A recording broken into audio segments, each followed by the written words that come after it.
Hello everyone, welcome to random practice. कई बार हम एक काम करने के बारे में सोचते हैं, उसके बाद मन करता है कि 2 घंटे बाद करें या अगले दिन करें।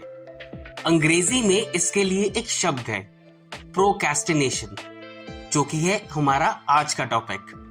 सरल भाषा में बोलूं तो प्रोक्रेस्टिनेशन वो है कि किसी भी काम को देरी से करना या पोस्टपोन करना। अब अगला सवाल ये है कि हमारा दिमाग प्रोक्रेस्टिनेशन में जाता क्यों है। अब हमें पता है ये काम करना है, अभी करें, बाद में करें या कल करें, करना तो है। इस चीज को समझने के लिए अपने दिमाग को 2 पार्ट्स में डिवाइड करते हैं, प्रेजेंट सेल्फ और फ्यूचर सेल्फ। अब एक एग्जांपल से समझते हैं। हमारे फ्यूचर सेल्फ में हमें एक स्लिम, ट्रिम और फिट बॉडी चाहिए, जिसके लिए एक हेल्दी डाइट फॉलो करनी होती है हमें, ताकि 10 साल बाद हमें डायबिटीज, ब्लड प्रेशर वगैरह जैसी बीमारी नहीं हो। पर हमारे प्रेजेंट सेल्फ को अभी इसी वक्त समोसा और जलेबी खाना है। सिमिलरली ये रिकमेंडेड होता है कि आप अपने 20s और 30s में ही सेविंग्स करना शुरू करें, ताकि आप अपने रिटायरमेंट तक इनफ पैसा जोड़ सकें, ताकि आपकी रिटायरमेंट आराम से कट सके। पर वो है 25 या 30 साल के बाद, और आपका जो प्रेजेंट सेल्फ है उसे या तो नए जूते चाहिए, या एक नया फोन खरीदना है, या उस बहुत ही अच्छे वेकेशन पे जाना है। हमारा फ्यूचर सेल्फ हमेशा लॉन्ग टर्म बेनिफिट्स देखता है, वेयरएज हमारा जो प्रेजेंट सेल्फ है उसे तुरंत सेटिस्फैक्शन चाहिए। इस वजह से हम लोग प्रोक्रेस्टिनेट करना शुरू करते हैं। चलिए एक बार प्रोक्रेस्टिनेशन के साइकिल को समझते हैं कि आपका दिमाग प्रोक्रेस्टिनेशन में कैसे काम करता है।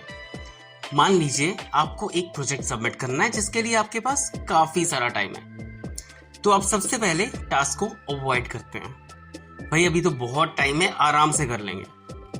आपके दिमाग को एक शॉर्ट टर्म रिलीफ का महसूस होता है कि अभी तो काफी टाइम है, आराम करते हैं। उसके बाद जैसे जैसे डेडलाइन पास आती है, उसके बाद आपको महसूस होता है स्ट्रेस और एंजाइटी। पर वो स्ट्रेस और एंजाइटी उस लेवल पे नहीं है कि आप उठकर वो काम कर लें। फिर आती है उसके बाद की स्टेज, यानी कि क्राइसिस पॉइंट, जब आपका फ्यूचर प्रेजेंट में आ चुका है, यानी कि भाई अब डेडलाइन आ चुकी है, अब तो बनाना ही पड़ेगा। फिर आप काम करना शुरू करते हैं। इस पॉइंट पे जो क्राइसिस पॉइंट है वो ज्यादा पेनफुल होता है कंपेयर टू काम करने से। जब आप काम करना शुरू करते हैं तब क्राइसिस पॉइंट से थोड़ा बेहतर महसूस करते हैं। आप अल्टीमेटली डेडलाइन से बस कुछ टाइम पहले प्रोजेक्ट अपना खत्म करते हैं और सबमिट करते हैं।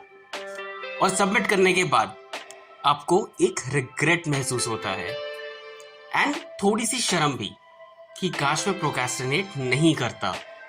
अगर मैं नहीं करता तो हो सकता है कि मैं थोड़ा और अच्छा प्रोजेक्ट बना कर देता।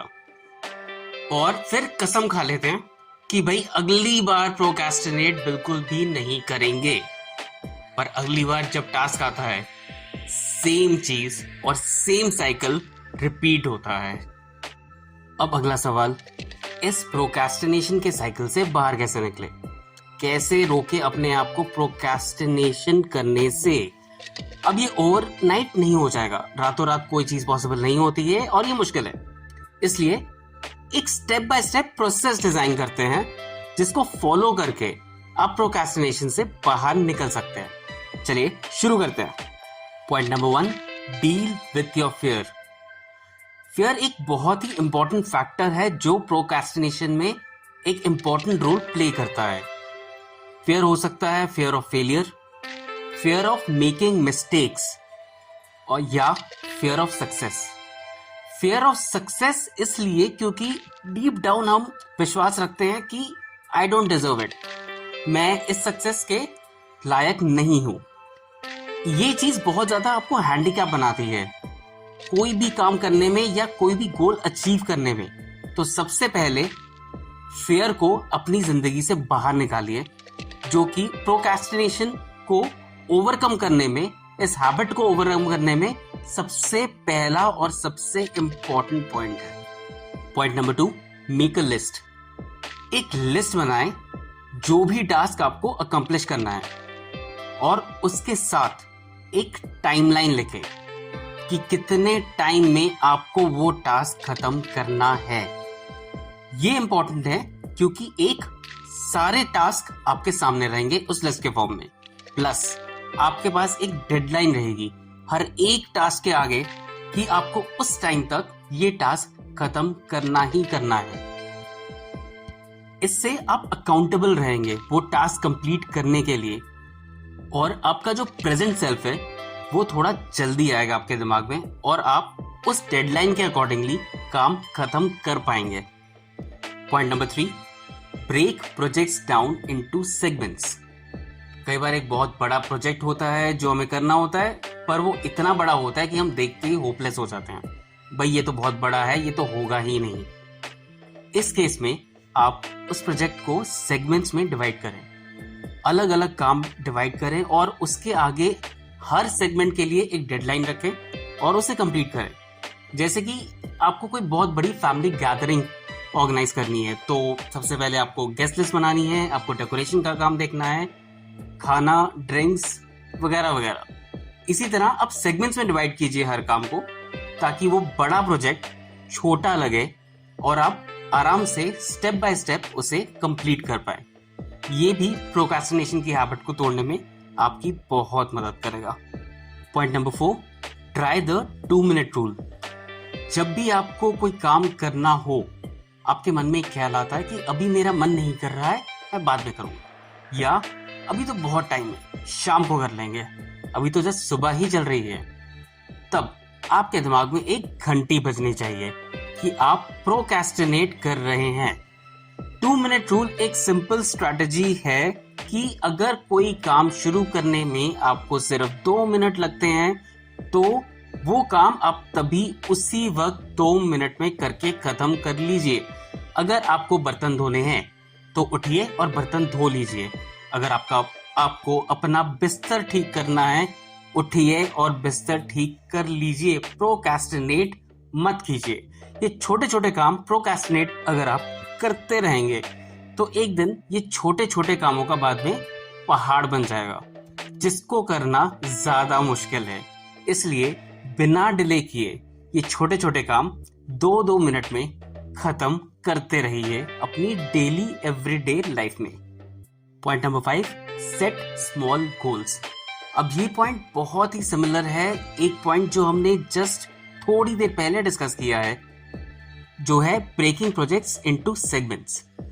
अब स्मॉल गोल सेट करने का ये फायदा है कि छोटा गोल दिखता है, छोटा काम दिखता है जो आदमी आराम से कर लेता है। जैसे कि सेम एग्जांपल लेते हैं कि आपको एक पार्टी ऑर्गेनाइज करनी है, उसमें आप स्मॉल गोल सेटअप कर सकते हैं कि आज मैं अपनी गेस्ट लिस्ट बना लूंगा, कल सारे गेस्ट को इनवाइट कर लूंगा, परसों मैं डेकोरेशन का काम देखूंगा और उसके अगले दिन मैं खाना पीना देख लूंगा उस पार्टी के लिए। इसी तरह से आप छोटे गोल्स बनाएं, जैसे कि छोटे टाइम बाउंड गोल एक बड़ा गोल अचीव करने के लिए, जो कि है पार्टी ऑर्गेनाइज करना। इस तरह आप प्रोक्रेस्टिनेशन को अवॉइड करेंगे और आपका अल्टीमेट जो बड़े वाला गोल है उसे अचीव कर पाएंगे। Point number 6, remove distractions. आप कोई भी काम कर रहे हैं, साथ में आपका फोन पड़ा हुआ है, तो बहुत टेंडेंसी होती है कि थोड़ा खोलकर सोशल मीडिया चेक कर लेता हूँ या इंस्टाग्राम चेक कर लेता हूँ 2 मिनट, या फिर आपके बैकग्राउंड में कोई टीवी चल रहा है, एक्सेट्रा एक्सेट्रा। अब ये सारे डिस्ट्रैक्शंस रिमूव कीजिए इमीडिएटली कोई भी काम करने के समय। ये प्रोक्रेस्टिनेशन में एक बहुत बड़ा कंट्रीब्यूटर है। इन डिस्ट्रैक्शंस की वजह से आप काम से उठते हैं, बाद में प्रोक्रेस्टिनेशन के ख्याल आपके मन में आते हैं और आप प्रोक्रेस्टिनेट करना शुरू कर देते हैं। इसलिए जब भी कोई काम करने के लिए बैठे, मेक श्योर आसपास की जितनी डिस्ट्रैक्शंस हैं वो सारी रिमूव करें और उसके बाद एक ही बार में वो काम खत्म करके फिर उठें। Point number 7, reward yourself. जब भी आप कोई टास्क सक्सेसफुली टाइमली कंप्लीट कर लें या कोई पोर्शन ऑफ द टास्क, अगर बड़ा काम है तो एक पार्ट उसका जब भी कंप्लीट कर लें, थोड़ा सा रिवॉर्ड कीजिए अपने आप को by taking a break. Video game खेल लीजिए, कोई फेवरेट आपका टीवी शो है या नेटफ्लिक्स पे कुछ शो है वो देखिए, या कोई स्पोर्टिंग इवेंट या जो भी आपको पसंद हो। इससे थोड़ा सा अचीवमेंट की और संतुष्टि वाली फीलिंग आती है और आपको अच्छा महसूस होता है। Point number 8, get an accountability buddy. ये बडी आपका कोई फैमिली मेंबर हो सकता है या आपका कोई दोस्त हो सकता है जो कि आपके ऊपर चढ़ा रहा है कि आपको ये टास्क इतने टाइम में खत्म करना था, वो हुआ या नहीं। इससे एक प्रेशर बना रहेगा आपके दिमाग में कि भाई वो पूछेगा कि खत्म हुआ है या नहीं, इसलिए मैं करता हूं। ये काफी यूजफुल टेक्निक है प्रोक्रेस्टिनेशन से लड़ने के लिए और इस हैबिट से बाहर आने के लिए। पॉइंट नंबर 9 और ये लास्ट पॉइंट है, फॉरगिव योरसेल्फ। जब भी हम प्रोक्रेस्टिनेट करते हैं तब हमारे दिमाग में बहुत सारे ख्याल आते हैं कि मैं एक आलसी आदमी हूं, मैं अनप्रोडक्टिव हूं, मैं टाइम वेस्ट करता हूं, एक्सेट्रा एक्सेट्रा, और हम अपने आप को ही पनिश करते रहते हैं इस वजह से और फ्रस्ट्रेट भी होते हैं। भैया फॉरगिव योरसेल्फ। कोई बात नहीं अगर आपने एक दो बार प्रोक्रेस्टिनेट कर लिया और वो टाइम से खत्म नहीं हुआ काम। अगर आप अपने आप को माफ करना सीख जाएंगे तो प्रोक्रेस्टिनेशन के बहुत सारे नेगेटिव इफेक्ट्स हैं जिनसे आप ओवरकम भी कर सकते हैं। इसलिए वेरी वेरी इंपॉर्टेंट, अपने आप को माफ कर दीजिए। उम्मीद है ये वीडियो आपको यूजफुल लगा होगा। तो अगर आपको ये वीडियो यूजफुल लगा है तो प्लीज चैनल को लाइक और सब्सक्राइब कीजिए और बेल आइकॉन को दबाना मत भूलिएगा।